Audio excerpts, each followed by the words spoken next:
Hello and welcome to Module 5. This is the last module of the first part of the MOOC, Language and Emotion at Work, which is divided in two parts, and the second part will start with Module 6. In this module, we're going to speak about the relationship between humor, irony, and emotion. Of course, we're here speaking about verbal irony and verbal humor and how they are related to emotions, in the sense that when being humorous, people express their emotions and at the same time trigger emotions on others, on their interlocutors. And it's the same with irony, which may be humorous or not, as we're going to see. So in our research group, the group that is, the author and the ones who are preparing this MOOC, we have a functional view or a functional approach to language. As one of the members of our group has written in his article of 2016, Lachlan Mackenzie, he points out that all functional views of language share the assumption that languages in human societies have the primordial function of permitting sophisticated communication of ideas and feelings between human beings. And indeed, humor is a realm of discourse or of language in which the sophistication of human communication can be found in its finest form. And thus, like any other discourse domain, humor is influenced by and reflects our experience of the world, thereby revealing the cultural and the social identity of groups and individuals. In the case of irony, we know that irony expresses attitude and as well as evaluation. Many times when being ironic and sarcastic, or ironic but not sarcastic, we express an evaluation of something or someone. And we know also that it can be used as a humorous strategy in discourse. So now let's look, I brought just an example from the TV series. This is an old TV series, but I think it's a very funny one, and I've used it in many of my writings. It's The Golden Girls. And, well, some of you might have seen it, but in any case, it's about four girls, well, not girls, but women who live together, and especially Dorothy is a very ironic kind of person. She's always very pungent with her comments, and in this particular exchange, as you're going to see, Blanche is complaining about her back because she's doing exercise, physical exercise, since she has a very young boyfriend. And therefore, she's doing exercise because she wants to look younger and fitter, etc. So Dorothy says, "Blanche, are you all right?" And Blanche says, "No, but I have to go on. No pain, no gain. I have to look good for Dirk. A man his age is used to a trim body with a good tone." And so Dorothy says, "Then buy him a princess phone." As you can see, she is being very sarcastic here, because saying that, of course, she doesn't have Blanche. She doesn't have a trim body and no good tone, and so she's indirectly criticizing, by means of irony, criticizing Blanche. But so in this case, for the public, for the audience, this is funny. Of course, it's not going to be funny for Blanche because she is a target of her sarcasm. But as I said, irony is not always humorous. It can be humorous or it cannot be humorous. And even when it is humorous, it may be just for one of the parties involved, in this case, just for the public, for the audience, not for Blanche. It can hurt the interlocutors or a third party's feelings. So irony has to do with feelings as well. When we are being ironic, we are taking into account the feelings of our interlocutors as well, and sometimes ours, of course, because we want to express what we feel about someone or something. So it can be used to insult or criticize, but it can also be used to praise. There are examples of positive irony, as when I say, "Oh, what a bad student you are," and what I mean is you're a very good student because you got straight A's in all your subjects. That's a normal case in which we use positive irony. But we're not discussing this in detail here, but just for you to see that we're always expressing feelings, emotions through irony, and also triggering emotions in our interlocutors. So the relationship between irony and emotion is a very tight one. As regards humor, some theories of humor have peripherally and indirectly considered the relationship between the relationship with evaluation and emotion. The superiority or hostility theory of humor, which can be traced back to Plato and Aristotle, for instance, without explicitly talking about linguistic evaluation or stance, focuses on the negative evaluative component of a considerable amount of jokes or humorous discourse. As Moriel notes, Moriel is an author who has written a lot about humor. He knows a lot about humor. And according to this theory, according to the hostility or superiority theory of humor, and its elicited laughter are basically a form of derision, a mechanism that people use to ridicule or look down on others.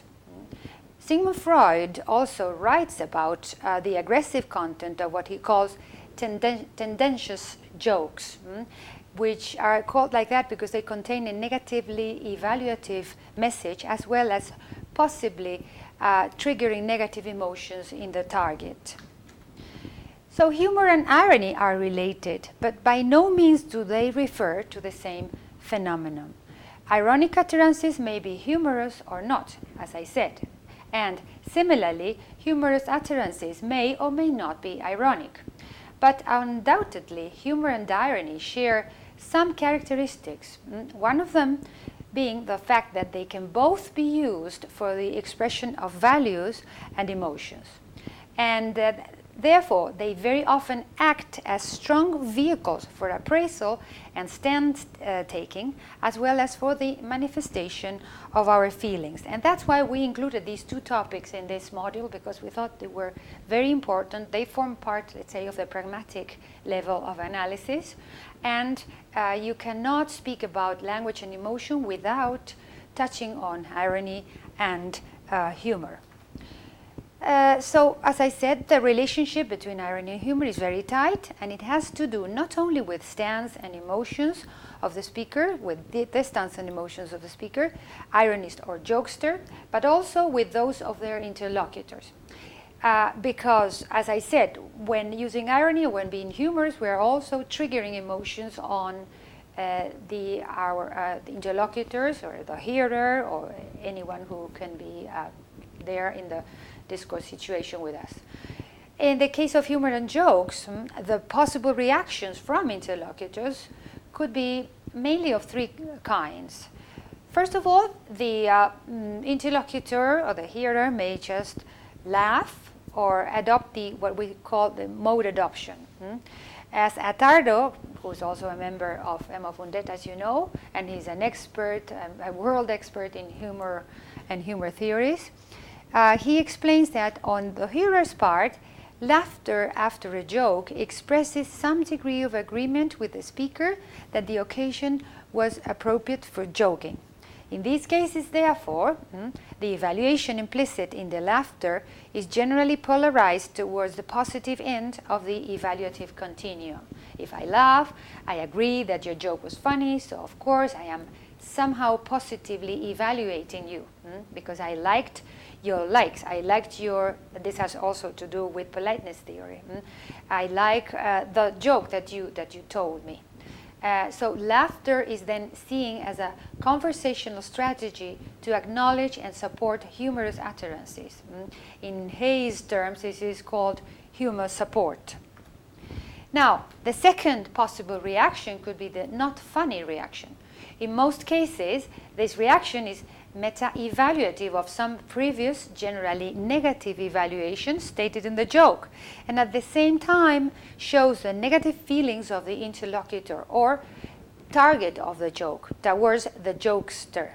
Because if my interlocutor, when I tell him or her a joke, he or she says, not funny, he's showing that he is kind of negatively predisposed to understanding your joke or to just liking that joke.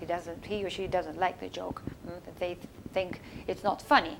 And so they are at the same time expressing their feelings and their emotions towards you, because probably with that joke you offended them, or you just said something that wasn't appropriate, etc., and they want to show their discontent by the not funny reaction.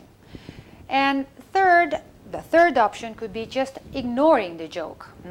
You may remain silent or ignore the joke and or the joker. And these are discourse strategies that may be used with different meanings. One very frequent meaning has to do with the rejection of the joke, of course, thus reflecting a negative stance or emotion on the part of the speaker. Well, this was about, jokes, but for instance, in computer-mediated communication, emoticons can also be funny and at the same time express emotions, as you can see in these three examples here. And also we can speak about humorous or ironic discourse where emotion can be found at the macrostructure, not in the microstructure, because you may have some piece of humorous discourse in which nobody expresses literally or directly their emotions, but the emotions are conveyed, and they permeate, let's say, the macrostructure of that particular discourse. Humor sometimes then is used for social or personal criticism, which is implied in a given humoristic discourse or in an ironic comment. Let's look at this example by George Carlin. He's an American stand-up comedian. I don't know if you know him, but he is a very good comedian. And this was just one of the things he said in one of his stand-up performances. Here's all you have to know about men and women. Women are crazy and men are stupid. And the main reason women are crazy is that men are stupid. So he is using evaluation to criticize women, to criticize men, both at the same time. And then you can say, well, in the end, women win, because the cause that women are crazy is that men are stupid. So by saying this, he may also be expressing his own emotions about men, or that he thinks that men are stupid, his evaluation, and also that he's in a way angry with men because they behave that way. And also he can trigger or arouse emotions on his audience, on women especially, or men, and we could see what the reactions are. And this is one of the causes why it is so difficult to analyze the relationship between emotion and language, because you would have to go into the heads and hearts of people in order to really appreciate what they feel or what they express. But of course we have language, and what we try to do is to look at what the language shows through what they say, or the at least discourse reactions. If they laugh, this is also part of language, this is part of discourse, because it's a verbal way of showing approval or not, etc., etc. But I think that it is fascinating anyway, even if we cannot control all the variables of this investigation. Another interesting thing to talk about within humorous discourse is swearing. Swearing, as we know, is part of language, and every language has some kind of swearing. And it is a very good way to express evaluation and emotions. But swearing is not necessarily negative, because it can occur in humor, storytelling, or self-deprecation. Sometimes I'm criticizing myself and I swear to myself, and so in fact I'm not offending anybody. And I may be humorous in doing so. I know many people who, when they swear and they are self-deprecating by swearing, and they make you laugh, I'm sure that you also have found examples of such situations. So using taboo words serves a cathartic function. It allows the speaker to release cropped up emotion. And so again, here we see one of the relationships, one way in which swearing and emotion are related. As Deval explains, most swearing happens with friends and is linked to social bonding.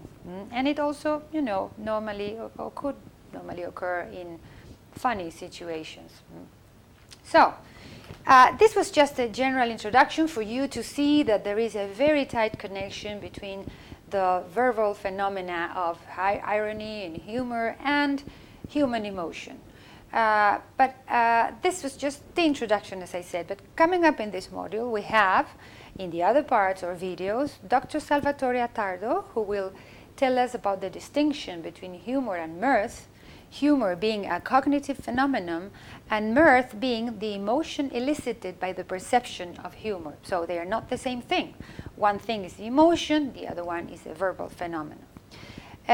He will also explain how speakers signal the humorous intention and how humor may be negotiated at the workplace, because this is another of the important topics of this module, how the good expression, the good management of emotions through verbal means at the workplace may result in very positive situations at the workplace. And so, of course, the use of humor also affects the emotive response of co-workers. Then David Ferrer will talk about the relationship between emotional intelligence and humor, and how humor can be an asset at the workplace, especially because it serves the purpose of managing our emotions. And emotional intelligence is a topic that we are also going to cover in the second part of the MOOC, and which is also very interesting and important, because we believe that there is somehow some kind of relationship between the expression of emotion and emotional intelligence. And also in this module we have some extra material, one of them being the interview with Paco Jus, who is Francisco Jus, Dr. Francisco Jus from the University of Alicante, who is a member of our group and also a world expert in humor. And also another interview with Salvatore Attardo and with Lucy Pickering. We're going to be talking about humor, of course, because this is their main field of expertise. So this is the end of this introduction, and I hope that you enjoy the rest of it, and see you in the next module. Goodbye.